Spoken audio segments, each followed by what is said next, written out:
প্রিয় ছাত্রছাত্রীরা এবং বন্ধুরা, 2022 সালের কেমিস্ট্রির যে সাজেশন সেটা দেখো, তোমাদের অলরেডি আমি সব চ্যাপ্টার দিয়ে দিয়েছি। আজকের লাস্ট যে চ্যাপ্টারটা বাকি রয়েছে দেখো, পৃষ্ঠতলীয় রসায়ন। তার আগে প্রথমেই জানাই welcome to my channel Bishnupada tutorial. পৃষ্ঠতলীয় রসায়ন এই চ্যাপ্টার থেকে দেখো এবছর কিন্তু অনেকটাই একটা নাম্বার বেশি রয়েছে, তাই এই চ্যাপ্টারটাও কিন্তু তোমাদের অনেক গুরুত্বপূর্ণ। এখান থেকে দেখো 7 নাম্বার রয়েছে, একটি এমসিকিউ, একটি 1 নম্বরের প্রশ্ন, 2 নম্বর প্রশ্ন একটি এবং 3 নম্বর প্রশ্ন একটি, টোটাল দেখো 7 নম্বর। সুতরাং এটা সেদিক থেকে দেখতে গেলে অনেকটাই কিন্তু বেশি নম্বর রয়েছে। আগে কিন্তু এটাতে এত নাম্বার থাকতো না, 4 নাম্বার, এবছরে তোমাদের 7 নম্বর, তাই এখান থেকে একটু বেশি প্রশ্ন তোমাকে ভালো করে পড়তে হবে। দেখো এই প্রশ্নগুলো তুমি কিভাবে করবে এবং দেখো উত্তর সহ আমি আলোচনা করব। প্রথম যে গুরুত্বপূর্ণ প্রশ্ন দেখো, বিচূর্ণ অবস্থায় কঠিন অধিশোষকের কার্যকারিতা বৃদ্ধি পায় কেন? অধিশোষণ প্রক্রিয়াটি একটি পৃষ্ঠতলীয় ঘটনা। অধিশোষকের পৃষ্ঠতলের ক্ষেত্রফল বৃদ্ধি পেলে অধিশোষণের মাত্রা বৃদ্ধি পায়। বুঝতে পারছো, এটা পৃষ্ঠতলীয় ঘটনা। এখন বিচূর্ণ অবস্থায় কঠিন অধিশোষকের পৃষ্ঠতলের ক্ষেত্রফল সমওজনের কঠিন অধিশোষকের খণ্ড অপেক্ষা বেশি হয়, তাই বিচূর্ণ অবস্থায় কঠিন অধিশোষকের কার্যক্ষমতা বৃদ্ধি পায়। এবার দেখো অধিশোষণ প্রক্রিয়ায় সিস্টেমের মুক্ত শক্তি, এনট্রপি এবং এনথালপির পরিবর্তন কেমন হয়? অধিশোষণ প্রক্রিয়ায় সিস্টেমের মুক্ত শক্তির পরিবর্তন কি? যেহেতু অধিশোষণ প্রক্রিয়া স্বতঃস্ফূর্তভাবে ঘটে, তাই মুক্ত শক্তির পরিবর্তন ডেল্টা জি লেস দ্যান 0, মানে নেগেটিভ। অধিশোষণ প্রক্রিয়া এনট্রপি কি হয় দেখো, অধিশোষণ প্রক্রিয়ায় অধিশোষকের পৃষ্ঠতলের অধিশোষিত পদার্থগুলি আটকে যাওয়ার ফলে অণুগুলির বা কণাগুলির গতিশীলতা হ্রাস পায়, তাই সিস্টেমের এনট্রপি পরিবর্তন ডেল্টা এস নেগেটিভ হবে। আর এনথালপি পরিবর্তন দেখো, তাপগতি অনুসারে ডেল্টা জি সমান delta H minus T delta S. এখন যেহেতু ডেল্টা জি নেগেটিভ, ডেল্টা এসও নেগেটিভ, হ্যাঁ, তাই এখানে তোমার কি হবে, সেখান থেকে দেখো এই সম্পর্কে পাওয়া আছে ডেল্টা এইচ এর মানও ঋণাত্মক হবে। আচ্ছা, এবার দেখো অধিশোষণ, ভৌত অধিশোষণ কাকে বলে? উদাহরণ দাও। খুব ইম্পর্টেন্ট প্রশ্ন দেখো। ভৌত অধিশোষণ যে অধিশোষণ প্রক্রিয়ায় অধিশোষিত পদার্থের কণাগুলি অধিশোষকের পৃষ্ঠতলে ভ্যান ডার ওয়ালস বলের মাধ্যমে আবদ্ধ থাকে, তাকে ভৌত অধিশোষণ বলা হয়। যেমন চারকোলের পৃষ্ঠতলে বিভিন্ন গ্যাসের অধিশোষণ, বা নিম্ন উষ্ণতায় অভ্র আয়রন চূর্ণের উপর নাইট্রোজেন গ্যাসের অধিশোষণ কাকে বলে এবং উদাহরণ একটা একটা করে রাখবে। রাসায়নিক অধিশোষণ কাকে বলে? যে অধিশোষণ প্রক্রিয়ায় অধিশোষিত পদার্থের কণাগুলি রাসায়নিক বন্ধনের মাধ্যমে অধিশোষকের পৃষ্ঠতলে আবদ্ধ থাকে, তাকে রাসায়নিক অধিশোষণ বলা হয়। যেমন টাংস্টেন ধাতু বা সক্রিয় চারকোলের পৃষ্ঠতলে অক্সিজেন গ্যাসের অধিশোষণ। ভৌত অধিশোষণ বহু আণবিক স্তর বিশিষ্ট, কিন্তু রাসায়নিক অধিশোষণ এক আণবিক স্তর বিশিষ্ট হয় কেন? যেহেতু ভৌত অধিশোষণে অধিশোষিত পদার্থের একটি স্তরের উপর অপর একটি স্তর ভ্যান ডার ওয়ালস বল দ্বারা অধিশোষিত হতে পারে, তাই এক্ষেত্রে বহু আণবিক স্তর গঠিত হয়। অপরপক্ষে রাসায়নিক অধিশোষণে অধিশোষক এবং অধিশোষিতের মধ্যে শক্তিশালী রাসায়নিক বন্ধন গঠিত হয়, এর ফলে এক আণবিক স্তর গঠিত হয়। রাসায়নিক অধিশোষণের প্রকৃতি সুনির্দিষ্ট, কিন্তু ভৌত অধিশোষণের প্রকৃতি সুনির্দিষ্ট নয়। কারণ ব্যাখ্যা করো। অধিশোষণ ও অধিশোষিত পদার্থের কণাগুলি রাসায়নিক বন্ধনের মাধ্যমে পরস্পর যুক্ত হয় বলে রাসায়নিক অধিশোষণ সুনির্দিষ্ট প্রকৃতির। ভৌত অধিশোষণে অধিশোষক এবং অধিশোষিত পদার্থের মধ্যে অধিশোষণ ঘটে ভ্যান ডার ওয়ালস বলের মাধ্যমে, আর এই বল সর্বজনীন হওয়ায় যে কোনো কঠিন অধিশোষক পৃষ্ঠতলে যে কোনো গ্যাস অধিশোষিত হতে পারে, তাই ভৌত অধিশোষণের প্রকৃতি সুনির্দিষ্ট নয়। নিম্ন উষ্ণতা ভৌত অধিশোষণের ক্ষেত্রে অনুকূল কেন? কঠিন অধিশোষকের পৃষ্ঠতলে গ্যাসীয় পদার্থের অধিশোষণের সাম্যাবস্থা, যেটা কঠিন অধিশোষক প্লাস গ্যাস ইকুইলিব্রিয়াম কঠিন গ্যাস ডেল্টা এইচ, কিন্তু এটা ঋণাত্মক। যেহেতু দেখো সম্মুখ বিক্রিয়ায় তাপ উৎপন্ন হয়, অর্থাৎ তাপদায়ী বিক্রিয়া, তাই লা সাটিলের নীতি অনুসারে নিম্ন উষ্ণতা সম্মুখ বিক্রিয়া তথা কঠিন এর পৃষ্ঠতলে গ্যাসীয় পদার্থের অধিশোষণের মাত্রা বৃদ্ধি পায়। আবার ভৌত অধিশোষণ ভ্যান ডার ওয়ালস বলের মাধ্যমে সংগঠিত হয় এবং নিম্ন উষ্ণতায় এই বল বেশি কার্যকরী হয়, তাই নিম্ন উষ্ণতা ভৌত অধিশোষণের ক্ষেত্রে সহায়ক। রাসায়নিক অধিশোষণের হার উচ্চ উষ্ণতায় বেশি হয়, কিন্তু উষ্ণতা খুব বেশি হলে এই হার কমতে থাকে। ব্যাখ্যা করো। রাসায়নিক অধিশোষণে অধিশোষিত পদার্থের কণাগুলি রাসায়নিক বন্ধনের মাধ্যমে অধিশোষকের পৃষ্ঠতলে আবদ্ধ থাকে। যেহেতু রাসায়নিক অধিশোষণে উচ্চ সক্রিয়করণ শক্তির প্রয়োজন হয়, তাই নিম্ন উষ্ণতায় এই ধরনের অধিশোষণের মাত্রা খুব কম হয়। উষ্ণতা বৃদ্ধি করলেও সক্রিয়করণ শক্তিপ্রাপ্ত কণার সংখ্যা বাড়তে থাকে, ফলে অধিশোষণের মাত্রাও বৃদ্ধি পায়। আবার অতি উচ্চ উষ্ণতায় কঠিন অধিশোষকের পৃষ্ঠতলে অধিশোষিত পদার্থের অণুগুলি তাপীয় শক্তি বৃদ্ধি পায়, ফলে বিশোষণের হার অধিশোষণের হার অপেক্ষা বেশি হয়। তাই উচ্চ উষ্ণতা রাসায়নিক অধিশোষণের ক্ষেত্রে অনুকূল হলেও খুব উচ্চ উষ্ণতায় এই অধিশোষণের হার কমতে থাকে। কঠিনের উপরিতলে গ্যাসের অধিশোষণের ক্ষেত্রে চাপের প্রভাব কি? অথবা এরকম প্রশ্ন করতে পারে, চাপ বাড়লে অধিশোষণের মাত্রা বেড়ে যায় কেন? কঠিন দ্বারা গ্যাসীয় পদার্থের অধিশোষণ প্রক্রিয়ায় গ্যাসীয় পদার্থের অণু কঠিনের পৃষ্ঠতলে আবদ্ধ হয়। এর ফলে গ্যাসীয় দশার অণুর সংখ্যা হ্রাস পায়, তাই চাপও কমে যায়। লাসাটের নীতি অনুসারে স্থির উষ্ণতায় গ্যাসের চাপ বাড়ালে অধিশোষণের সাম্যাবস্থা ডান দিকে সরে যায় এবং আরও বেশি পরিমাণে গ্যাস অধিশোষিত হয়। তাই স্থির উষ্ণতায় গ্যাসের চাপ বৃদ্ধি করলে অধিশোষণের মাত্রা বৃদ্ধি পায়। আচ্ছা, এর পরের প্রশ্ন দেখো, কঠিন গ্যাসের অধিশোষণের উপর উষ্ণতার প্রভাব কি? অর্থাৎ উষ্ণতার সঙ্গে অধিশোষণটা কেমন চেঞ্জ হয়। কঠিন অধিশোষকের পৃষ্ঠতলে গ্যাসীয় পদার্থের অধিশোষণ সাম্যাবস্থাটি হল কঠিন অধিশোষক প্লাস গ্যাস সাম্যাবস্থা কঠিন গ্যাস ডেল্টা এইচ ঋণাত্মক। যেহেতু সম্মুখ বিক্রিয়ায় তাপ উৎপন্ন হয়, অর্থাৎ তাপদায়ী বিক্রিয়া, তাই লাসাটের নীতি অনুসারে নিম্ন উষ্ণতায় সম্মুখ বিক্রিয়া তথা কঠিনের পৃষ্ঠতলে গ্যাসীয় পদার্থের অধিশোষণের মাত্রা বৃদ্ধি পাবে। ভৌত অধিশোষণ ভ্যান ডেলস বলের মাধ্যমে সংগঠিত হয় এবং এটি নিম্ন উষ্ণতায় বেশি কার্যকরী হয়, তাই নিম্ন উষ্ণতা ভৌত অধিশোষণের ক্ষেত্রে সহায়ক। রাসায়নিক অধিশোষণে অধিশোষিত পদার্থের কণাগুলি রাসায়নিক বন্ধনের মাধ্যমে অধিশোষকের পৃষ্ঠতলে আবদ্ধ থাকে। যেহেতু রাসায়নিক অধিশোষণে উচ্চ সক্রিয়করণ শক্তির প্রয়োজন হয়, তাই নিম্ন উষ্ণতায় এই ধরনের অধিশোষণের মাত্রা খুব কম হয়। উষ্ণতা বৃদ্ধি করলে সক্রিয়করণ শক্তিপ্রাপ্ত কণার সংখ্যা বাড়তে থাকে, ফলে অধিশোষণের মাত্রাও বৃদ্ধি পায়।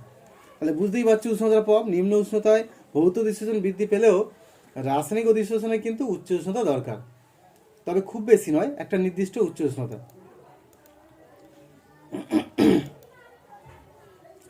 আচ্ছা, পরের প্রশ্ন দেখো, কঠিন অধিশোষককে সক্রিয় করার দুটি পদ্ধতি উল্লেখ করো। আচ্ছা, এটা একটু ডিস্টার্ব হয়ে গেছে। আচ্ছা, আমি নিচের প্রশ্নটা বলে দিই। দেখো, সমশর্তে একটি কঠিন অধিশোষকে SO2 এবং N2 গ্যাসের ভৌত অধিশোষণের মাত্রা তুলনা করো। যদি এরকম দুটো গ্যাস দিয়ে দেয়, তাহলে তুমি কি করবে?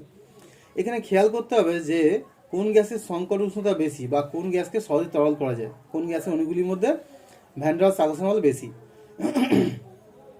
SO2 গ্যাসের সংকট উষ্ণতার মান বেশি এবং SO2 গ্যাসকে সহজে তরলে পরিণত করা যায়, তাই SO2 গ্যাসের অণুগুলির মধ্যে ক্রিয়াশীল ভ্যান ডেলস বলের মানও বেশি, তাই SO2 গ্যাসের ক্ষেত্রে ভৌত অধিশোষণের মাত্রা বেশি হয়। অপরদিকে N2 গ্যাসের সংকট উষ্ণতার মান কম এবং N2 গ্যাসকে সহজে তরলে পরিণত করা যায় না, তাই N2 গ্যাসের মধ্যে ক্রিয়াশীল ভ্যান ডেলস বলের মানও কম হয়, তাই N2 গ্যাসের ভৌত অধিশোষণের মাত্রা কম হয়। আচ্ছা, এবার দেখো কঠিন অধিশোষককে সক্রিয় করার দুটি পদ্ধতি। সক্রিয় করার দুটি পদ্ধতির মধ্যে 1 নম্বর দেখো, কঠিন অধিশোষককে সূক্ষ্মভাবে বিভাজিত করে ওর পৃষ্ঠতলের ক্ষেত্রফল বৃদ্ধি করা হয়, ফলে অধিশোষকের অধিশোষণ ক্ষমতা বৃদ্ধি পায়, কারণ ক্ষেত্রফল তো বাড়ালে অধিশোষণটা বেড়ে যাবে। আরেকটা দেখো, যান্ত্রিক ঘর্ষণ বা রাসায়নিক ক্রিয়ার মাধ্যমে ধাতব অধিশোষকের পৃষ্ঠতলকে অমসৃণ করে সক্রিয় করা হয়। অনেকক্ষণ ধরে অনেক সময় তড়িৎ লেপনের মাধ্যমে ধাতব অধিশোষকের পৃষ্ঠতলে ধাতব চূর্ণের আস্তরণ ফেলে পৃষ্ঠতলকে অমসৃণ করা হয়। পৃষ্ঠতল অমসৃণ হলে ধাতুর অধিশোষণ ক্ষমতা বৃদ্ধি পায়। আবার অনেক ক্ষেত্রে কঠিন অধিশোষককে তীব্রভাবে উত্তপ্ত করেও সক্রিয় করা হয়। তাহলে বুঝতেই পারলে পদ্ধতি। আচ্ছা, ব্যাখ্যা করো, কলয়েড কোনো বিশেষ প্রকারের পদার্থ নয়। কলয়েড পদার্থের একটি বিশেষ অবস্থা। কলয়েড কোনো বিশেষ প্রকারের পদার্থ নয়, কলয়েড পদার্থটি বিশেষ অবস্থা, কারণ একটি নির্দিষ্ট পদার্থ ভিন্ন ভিন্ন মাধ্যমে ক্রিস্টালয়েড কিংবা কলয়েডের মতো আচরণ করতে পারে। প্রকৃতপক্ষে শর্তাদির পরিবর্তন ঘটিয়ে কোনো ক্রিস্টালয়েডকে কলয়েডে আবার কলয়েডকে ক্রিস্টালে পরিণত করা যায়। যেমন জলীয় দ্রবণে NaCl ক্রিস্টালের মতো আচরণ করলেও বেনজিনের দ্রবণে কলয়েডের মতো আচরণ করে। সুতরাং বলা যায় কলয়েড পদার্থ একটি বিশেষ অবস্থাকে নির্দেশ করে। দ্রাবক আকর্ষী কলয়েড ও দ্রাবক বিকর্ষী কলয়েডের মধ্যে পার্থক্য কি? আচ্ছা, তার আগে দেখো নিম্নলিখিত কলয়েড সিস্টেমগুলির নাম লেখো।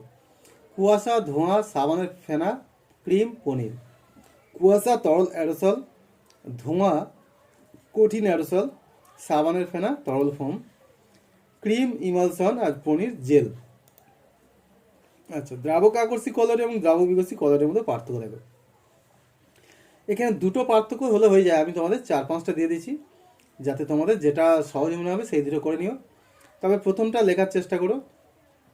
জলের প্রতি আসক্তি থাকে, জলের সঙ্গে সরাসরি মিশিয়ে খুব সহজে প্রস্তুত করা যায়। জলের জায়গায় এখানে দ্রাবকও লিখতে পারো, দ্রাবকের প্রতি আসক্তি থাকে।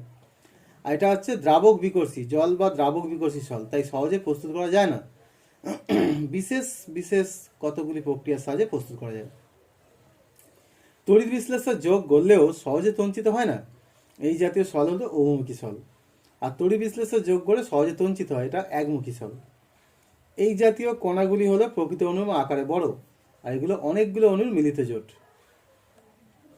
দ্রাবক আকর্ষী কলয়েডগুলো সাধারণত খুবই স্থায়ী হয়, আর বিকর্ষীগুলো স্থায়ী নয়, এগুলো সহজে অধিক্ষিপ্ত হয়। সল কণাগুলি টিন্ডাল ক্রিয়া স্পষ্ট নয়, কিন্তু বিকর্ষীর ক্ষেত্রে টিন্ডাল ক্রিয়া স্পষ্ট দেখায়। সুতরাং এই তোমার 5টা দিলাম, যে কোনো দুটো, অর্থাৎ প্রথমটা অন্তত করো, কিন্তু ভালো পার্থক্য। বহু অনুসমন্বিত কলয়েড অর্থাৎ মাল্টি মলিকুলার কলয়েড বলতে কি বোঝায়? যেসব কলয়েডের বিস্তৃত দশা বহু সংখ্যক পরমাণু বা ক্ষুদ্র ক্ষুদ্র অণুর একত্রিত ভবনের ফলে সৃষ্টি হয়, তাদের বহু অনুসমন্বিত কলয়েড বলে। এই ধরনের কলয়েড দ্রাবক বিকর্ষী প্রকৃতির হয়, যেমন গোল্ড সল, সালফার সল। এবার বৃহদাণবিক কলয়েড বা ম্যাক্রোমলিকুলার কলয়েড বলতে কি বোঝায়? কোনো কোনো কলয়েডের ক্ষেত্রে বিস্তৃত দশার প্রতিটি কণা একটি করে বৃহৎ আকারে অণু দ্বারা গঠিত হয়, এরূপ কলয়েডকে বৃহদাণবিক কলয়েড বলে। পলিমারিক যৌগগুলি এ ধরনের কলয়েড গঠন করে।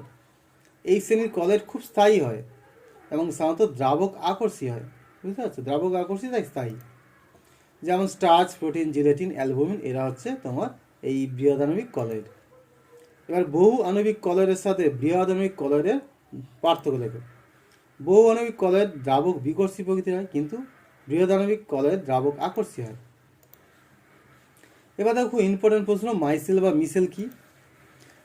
মাইসেল কি দেখো, পৃষ্ঠতল সক্রিয় পদার্থগুলি, সাবান বা ডিটারজেন্টের আয়নগুলি একটি নির্দিষ্ট গাঢ়ত্বের দ্রবণে জোটবদ্ধ হয়ে কলয়েড কণার আকারপ্রাপ্ত হয়। এই জোটবদ্ধ আয়নগুলির সমবায়কে মিশেল বলা হয়। খুব ছোট্ট সংক্ষেপ।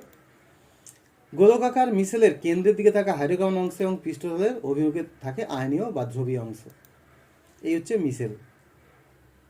দেখো সোডিয়াম স্টিয়ারের দ্বারা গঠিত মিশেল।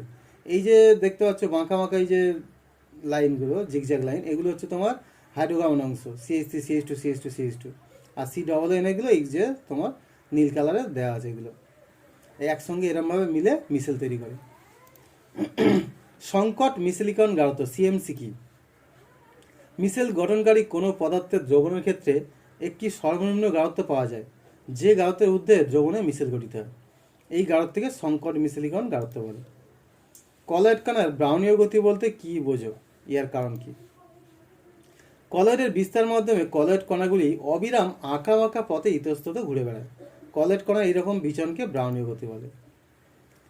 এই হচ্ছে তোমার ব্রাউনীয় গতি, আঁকা বাঁকা পথে এরকম ঘুরে বেড়াচ্ছে। ব্রাউনীয় গতির কারণটা কি? বিস্তার মাধ্যমের অণুগুলি বিস্তার মাধ্যমে প্রলম্বিত কলয়েড কণাগুলিকে বিভিন্ন দিক থেকে অসমানভাবে নিরন্তর আঘাত করতে থাকে। এর ফলে কণাগুলি গতি পায়। গতিপথে অন্যান্য কণাগুলির সঙ্গে ধাক্কা খেয়ে অনবরত দিক পরিবর্তন করে, বুঝতে পারছো? তাই ব্রাউনীয় গতির সৃষ্টি হয়। এই যে বিস্তার মাধ্যমে কণাগুলি দেখো অসমভাবে আঘাত করছে, উপর নিচে তিনটে, আর এদিকে দেখো অনেক বেশি, এই যে ডান দিকে অনেক বেশি আঘাত করছে, বাঁ দিকে কম, তাই বাঁ দিকে হচ্ছে তোমার কলয়েড কণাটা চলে আসবে। টিন্ডাল প্রভাব কি এর ব্যবহার লেখো। অন্ধকার ঘরে কলয়েড দ্রবণের মধ্য দিয়ে আলোরশ্মি পাঠালে কলয়েড কণাগুলি দ্বারা আলোর বিচ্ছন ঘটে এবং কলয়েডের মধ্য দিয়ে আলোর গতিপথ পাশ থেকে দৃশ্যমান হয়। এই ঘটনাকে টিন্ডাল প্রভাব বলে। কলয়েডীয় দ্রবণে রশ্মির আলোকিত গতিপথকে টিন্ডাল কোণ বলে। ব্যবহার কি? টিন্ডাল প্রভাবের মাধ্যমে কোনো দ্রবণ প্রকৃত দ্রবণ না কলয়েডীয় দ্রবণ জানা যায়। টিন্ডাল প্রভাবকে কাজে লাগিয়ে পরবর্তীকালে পড়া অনুবীক্ষণ যন্ত্র আবিষ্কৃত হয়েছে। একটি কলয়েড সলের মধ্য দিয়ে আলোকরশ্মি পাঠালে কি ঘটে? একটি কলয়েডীয় সলের মধ্য দিয়ে আলোকরশ্মি পাঠালে কলয়েড কণাগুলি দ্বারা আলোর বিচ্ছুরণ ঘটে এবং কলয়েডের মধ্য দিয়ে আলোর গতিপথ পাশ থেকে দৃশ্যমান হয়। এই ঘটনাকে টিন্ডাল প্রভাব বলে। দুটি জলীয় দ্রবণের মধ্যে একটি সাবানের গাঢ় জলীয় দ্রবণ এবং অপরটি চিনির দ্রবণ। কীভাবে প্রমাণ করবে দ্রবণগুলি প্রকৃত দ্রবণ না কলয়েডের? দুটি দ্রবণের মধ্যে আলোকরশ্মি পাঠালে যে দ্রবণটি আলো বিচ্ছুরণ করবে সেটি সাবানের দ্রবণ, কারণ সাবানের গাঢ় জলীয় দ্রবণ কলয়েডীয়। চিনির দ্রবণ হলো প্রকৃত দ্রবণ যা আলোর বিচ্ছুরণ ঘটাবে না। জ্বলন্ত সিগারেটের ধোঁয়াকে অনেক সময় নীল দেখায় কেন? সিগারেটের ধোঁয়া প্রকৃতপক্ষে একটি কলয়েড। এই ধোঁয়াকে যখন আলোর গতিপথের পরিপ্রেক্ষিতে কোনাকুনি বা লম্বভাবে দেখায় যা হয়, তখন টিন্ডাল প্রভাবের কারণে বিক্ষিপ্ত নীল আলো আমাদের চোখে এসে পড়ে। তাই সিগারেটের ধোঁয়াকে অনেক সময় সামান্য নীল দেখায়। তড়িৎ সঞ্চালন বা ইলেকট্রোফোরেসিস বলতে কি বোঝায়? তড়িৎ ক্ষেত্রের প্রভাবে কলয়েড কণার কোনো একটি নির্দিষ্ট তড়িৎদ্বারের দিকে গমন করাকে তড়িৎ সঞ্চালন বা ইলেকট্রোফোরেসিস বলে। ক্যাটাফোরেসিস ও অ্যানাফোরেসিস কি? তড়িৎ ক্ষেত্রের প্রভাবে কলয়েড কণাগুলির ক্যাথোডের দিকে গমন করাকে ক্যাটাফোরেসিস বলে। তড়িৎ ক্ষেত্রের প্রভাবে কলয়েড কণাগুলি অ্যানোডের দিকে গমন করাকে অ্যানাফোরেসিস বলা হয়। যেমন দেখো, ফেরিক হাইড্রক্সাইড সল ধনাত্মক আধানগ্রস্ত হয়, ক্যাটাফোরেসিস দেখায়, এবং আর্সেনিয়াস সালফাইড সল ঋণাত্মক তড়িৎগ্রস্ত হয়, অ্যানাফোরেসিস দেখায়।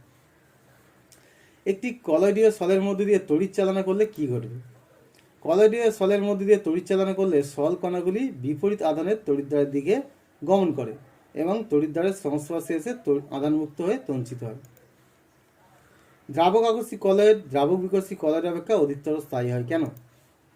দ্রাবক আকস্মিক কলয়েডের স্থায়িত্বের অন্যতম কারণ হলো কণাগুলির দ্রাবক সংযোজন।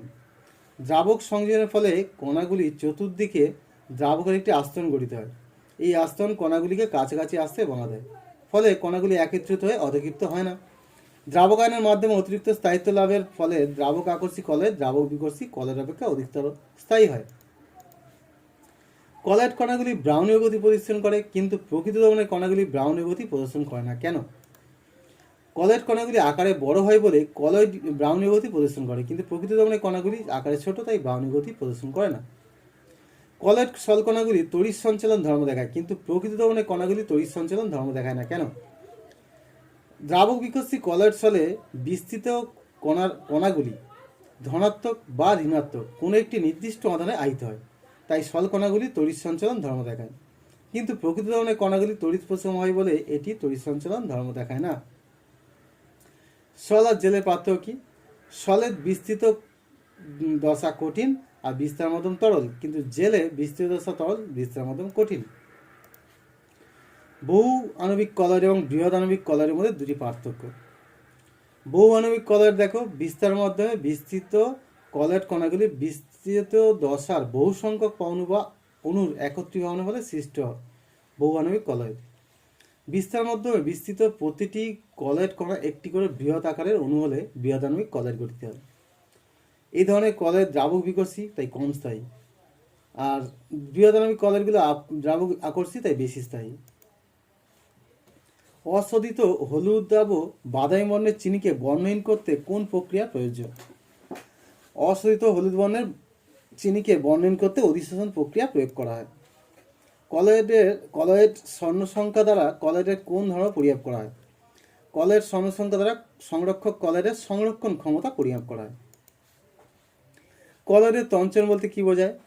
কোনো তড়িৎ বিশ্লেষক পদার্থের প্রভাবে কলয়েড কণাগুলিকে তড়িৎ প্রশমিত করে অধক্ষিপ্ত করার ঘটনাকে তঞ্চন ক্রিয়া বলে। কলয়েডের তঞ্চন সংক্রান্ত সুলজেহাটির সূত্রটি দেখো।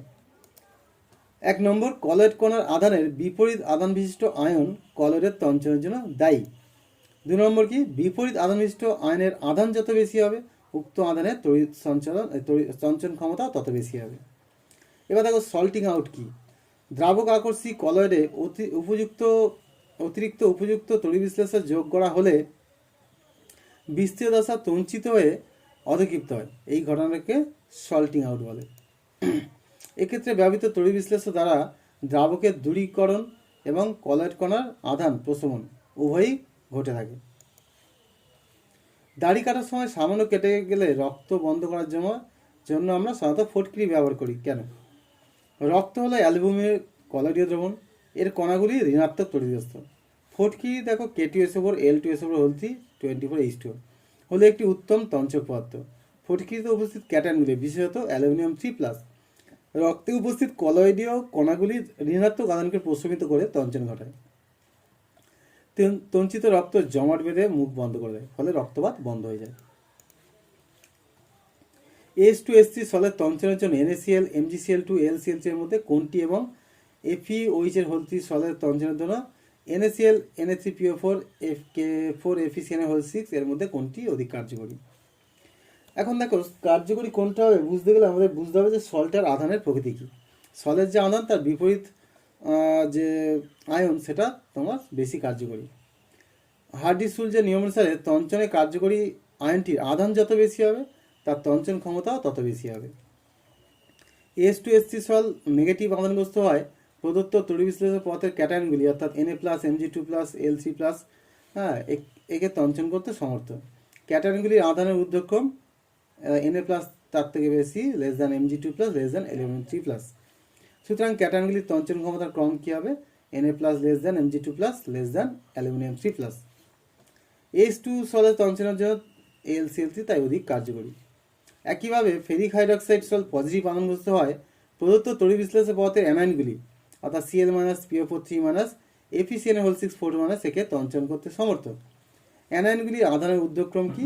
Cl-, PO4 3-, FeCnO6 তাই ক্যাটায়নগুলি, এটা ক্যাটায়ন নয়, এটা অ্যানায়ন হবে। অ্যানায়নগুলির তঞ্চন ক্ষমতার ক্রম Cl-, PO4 3-, FeCnO6 অতএব FeOH এর হলটি সলের তঞ্চনের জন্য K4FeCnO6 অধিক কার্যকরী। হাইড্রেটেড ফেরিক হাইড্রক্সাইড সলে NaCl যোগ করলে কী ঘটবে? হাইড্রেটেড ফেরিক হাইড্রক্সাইড সলের প্রকৃতি অনুসারে এটি ধনাত্মক বা ঋণাত্মক হতে পারে। সল কণাগুলি আধানগ্রস্ত হলে সল কণা NaCl এর ধনাত্মক আধানগ্রস্ত হলে NaCl এর Cl- আয়ন দ্বারা এবং ঋণাত্মক আধানগ্রস্ত হলে সল কণা NaCl এর Na+ আয়ন দ্বারা প্রশমিত হয়, ফলে উভয় ক্ষেত্রেই সলের তঞ্চন ঘটে এবং বিস্তৃত দশা অধক্ষিপ্ত হয়। সংরক্ষক কলয়েড কাকে বলে? উদাহরণ দাও। কিছু কিছু দ্রাবক আকর্ষী কলয়েড আছে যেগুলি দ্রাবক বিকর্ষী কলয়েডের সঙ্গে মিশিয়ে দিলে দ্রাবক বিকর্ষী কলয়েডের স্থায়িত্ব যথেষ্ট পরিমাণে বৃদ্ধি পায়। দ্রাবক বিকর্ষী কলয়েডের স্থায়িত্ব প্রদানকারী এই দ্রাবক আকর্ষী কলয়েডকে সংরক্ষক কলয়েড বলে। উদাহরণ, গোল্ড সলের সামান্য পরিমাণ দ্রাবক আকর্ষী জিলেটিন বা অ্যালবুমিন যোগ করে রাখলে সলের স্থায়িত্ব বৃদ্ধি পায়। তখন এতে NaCl যোগ করলেও সল কণাগুলি অধক্ষিপ্ত হয় না। অর্থাৎ জিলেটিন বা অ্যালবুমিন হলো সংরক্ষক কলয়েড। সংরক্ষক কলয়েডের সংরক্ষণ ক্ষমতা কী দ্বারা প্রকাশ করা হয়? সংরক্ষক কলয়েডের সংরক্ষণ ক্ষমতা স্বর্ণ সংখ্যা দ্বারা প্রকাশ করা হয়। স্বর্ণ সংখ্যা বলতে কি বোঝায়? স্বর্ণ সংখ্যা কি? 10 ml গোল্ড সলে যেখানে দেখো 0.0053 থেকে 0.0058% এই পার্সেন্টের গোল্ড সল, তাতে 1 ml 10% NaCl যোগ করলে তঞ্চনের জন্য দ্রবণের যে বর্ণের পরিবর্তন লাল থেকে নীল বর্ণ হয় তা প্রতিরোধ করার জন্য কোনো দ্রাবক আকর্ষী কলয়েডের, যেটা হচ্ছে সংরক্ষক কলয়েড, ন্যূনতম যত মিলিগ্রাম যোগ করার প্রয়োজন সেই ন্যূনতম পরিমাণকে উক্ত সংরক্ষক কলয়েডের স্বর্ণ সংখ্যা বা গোল্ড নাম্বার বলা হয়। স্টার্চ, জিলেটিন, হিমোগ্লোবিনের স্বর্ণ সংখ্যার মান দ্বারা দেওয়া আছে 20 থেকে 25, এত থেকে এত এবং এত। এদের স্বর্ণ সংখ্যার ঊর্ধ্বক্রমে সাজা এই সংরক্ষণ ক্ষমতা। তাহলে দেখো যার স্বর্ণ সংখ্যার মান যত কম তার মানে তার ততটা কম পরিমাণে লাগবে স্থায়িত্ব দিতে, তার মানে তার সংরক্ষণ ক্ষমতাটা বেশি।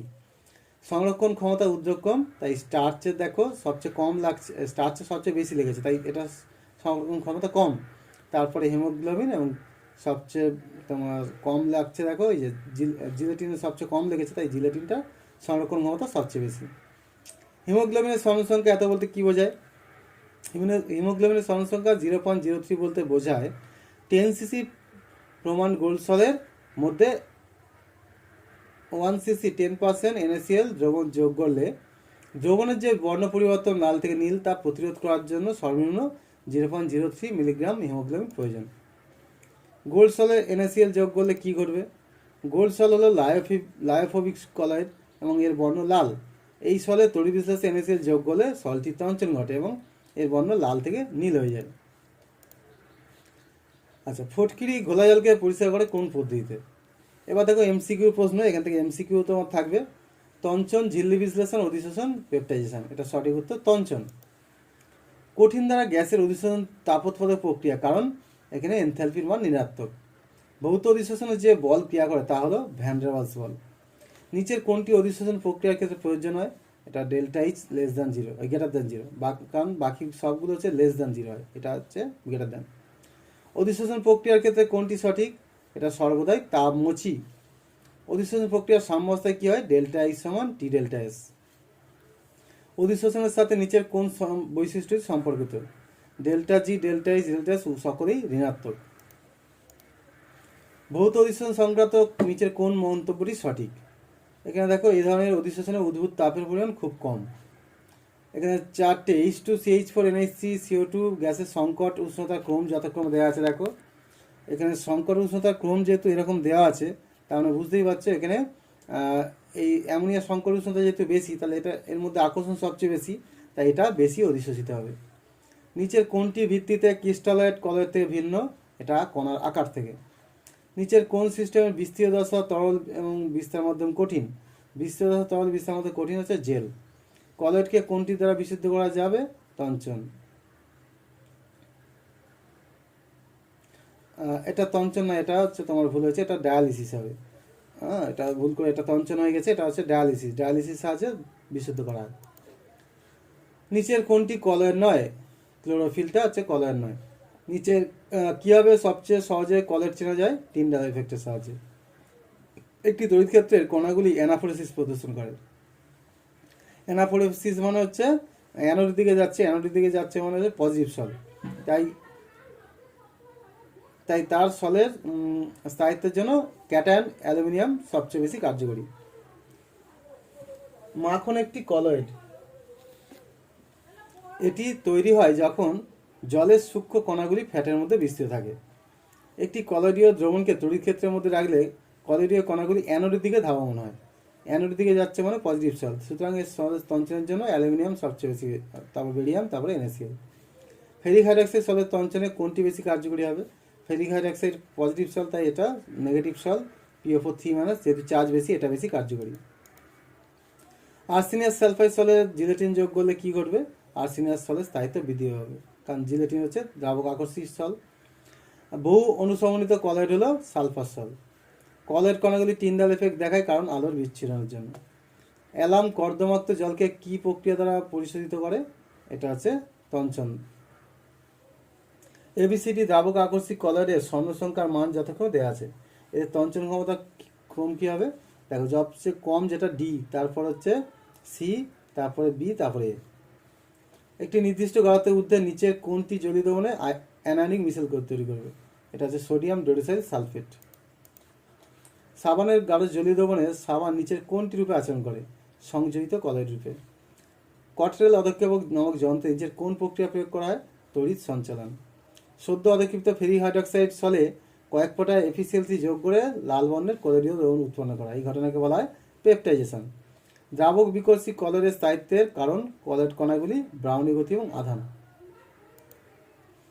AgI নির্দিষ্ট পরিমাণ কলয়েডীয় দ্রবণকে তঞ্চিত করতে তড়িৎ বিশ্লেষকগুলির প্রয়োজনীয় পরিমাণের ক্রম কী হবে? এটা যেহেতু নেগেটিভ তড়িৎ উৎস বলেছে, তাহলে অ্যালুমিনিয়াম, বেরিয়াম, সোডিয়াম।